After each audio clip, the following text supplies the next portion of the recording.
and welcome to the first episode of Forensic Fridays, a series I'm starting on my channel where each week I talk about a topic of forensics. This week I am talking about managing and entering a crime scene. I study forensic investigation at the University of South Wales, so I've had a few people ask me to make videos about forensics and I thought, hey, why not make an entire series, because it's something that I've really wanted to do for ages and I've had quite a lot of interest in it recently.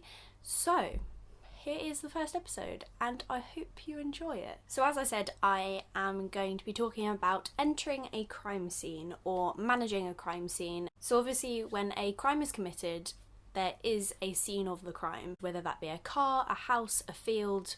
It can be anywhere. When attending a crime scene, there is a multitude of people and investigators and experts that can be involved. Forensic scientists, police photographers, scene of crime officers or SOCOs, you've got your forensic entomologists, forensic anthropologists, forensic archaeologists, police surgeons and pathologists. All of these people can be involved in investigating crimes, but obviously some of them are specialised depending on what type of crime it is. For example, if it is a murder, you can have forensic entomologists who are people that look at the insects within a crime scene to identify things such as time of death.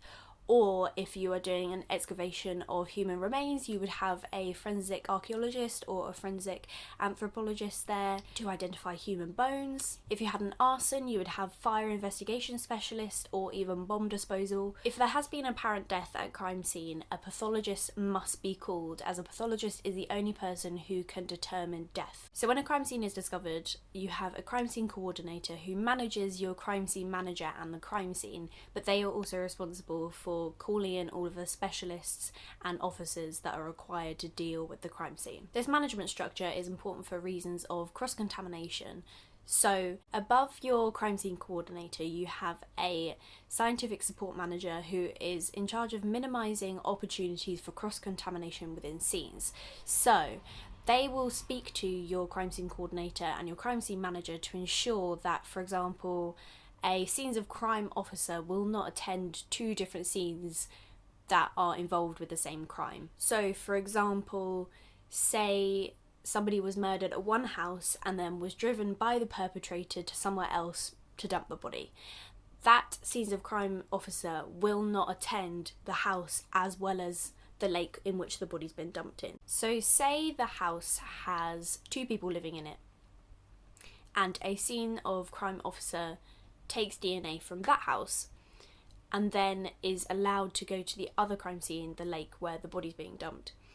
If that scene of crime officer somehow had that DNA still on them when they went to the next scene and it was then transferred to that scene, it could mean that that person whose DNA it is then becomes a main suspect within this case, when in actual fact it's actually just their partner who also lives at that house.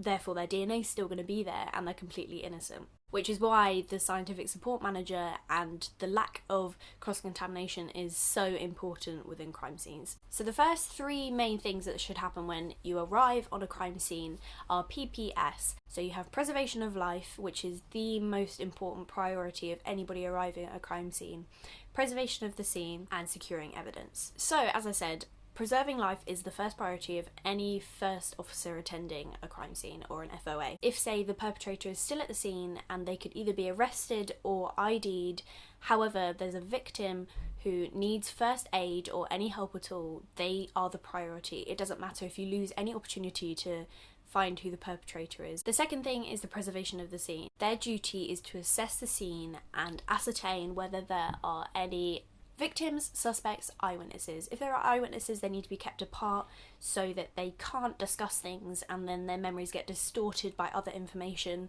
Otherwise, their eyewitness accounts are completely unreliable within court. There are a few things that an FOA must remember in order to aid the collection of evidence. So, for example, a victim or a suspect may have cleaned the area in which a crime was committed. So, say the point of entry for a perpetrator, the POE, is unknown within a house and a burglary has occurred.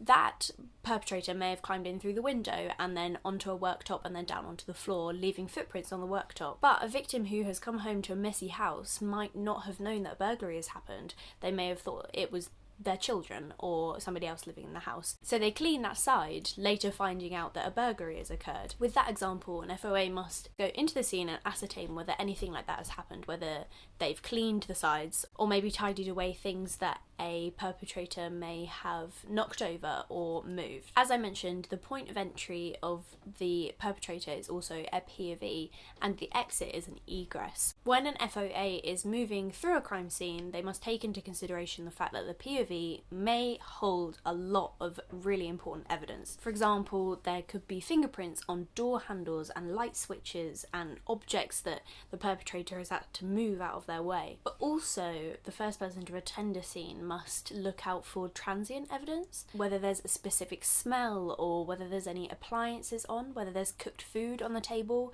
is a good example. Say somebody turns a washing machine on and then 5 minutes later somebody comes in and murders them. If you attend a crime scene and the washing machine is still on, it can help to ascertain the time of death because it probably would have been in a couple of hours or so. The first officer attending must also take into account if they have to open or close any doors, turn any lights on, move objects, they must note that they've done that, because a murder in a locked room is very different to a murder in a room with an open door. The scene must be preserved from inappropriate actions by other people and the weather. Damn the weather. Say a gun has been discarded outside that could have really good fingerprint evidence on, you can pop a big plastic dome over the top of it and protect it from the rain. Or if there is a larger piece of evidence outside that needs covering up, you could use a big tent. If there is, say, good footwear marks on the floor, but you need to go through that certain doorway, for example, you can also get big steel stepping stones to go over the top of them so you don't damage any of the evidence. Depending on a crime scene, it also needs to be cordoned off. So we're going to demonstrate. Say you have your crime here. You would then also have an inner cordon and an outer cordon. On the outer cordon are media and members of the public waiting for a debrief or just information in general. Then within the outer cordon you would have a marshal's office. So this is where the crime scene coordinator would be, and then stationed at the outer cordon would be police officers, for example, who would keep a log of people coming in and out, and only people who are really needed to be in the crime scene are allowed in and out of it. Also in a crime scene there will be a suspected point of entry for any perpetrator, and as I mentioned earlier, there will be a cap, which is a common approach path, which will avoid that point of entry that is suspected that the perpetrator took, in order to preserve any evidence that had been left behind. So say it is a house and there's a path going straight up the front, this would be where they thought the perpetrator walked up to the house and broke through the front door. So a cap would go a completely different direction so you don't damage any of the evidence. So it could come in the side and come across like this. This cordon would be as wide as practically possible. The further you go away from the crime scene, the less value the evidence would hold. Everyone who goes into the crime scene must wear PPE or personal protective equipment. So unlike on TV where they just waltz in their suits, you would be in a full white crime scene suit with a face mask, a hairnet, double gloved and boot masks. What are they called? Boot bag things. So, thank you for watching my first episode of Forensic Friday. If there's anything that I've spoken about that you would like more clarification on, then just leave a comment and I will try and answer as well as I can. Also, if you have any ideas or comments, anything about this series, then please leave a comment as well. I want as much feedback as possible. Thank you for watching. I will see you in my next video.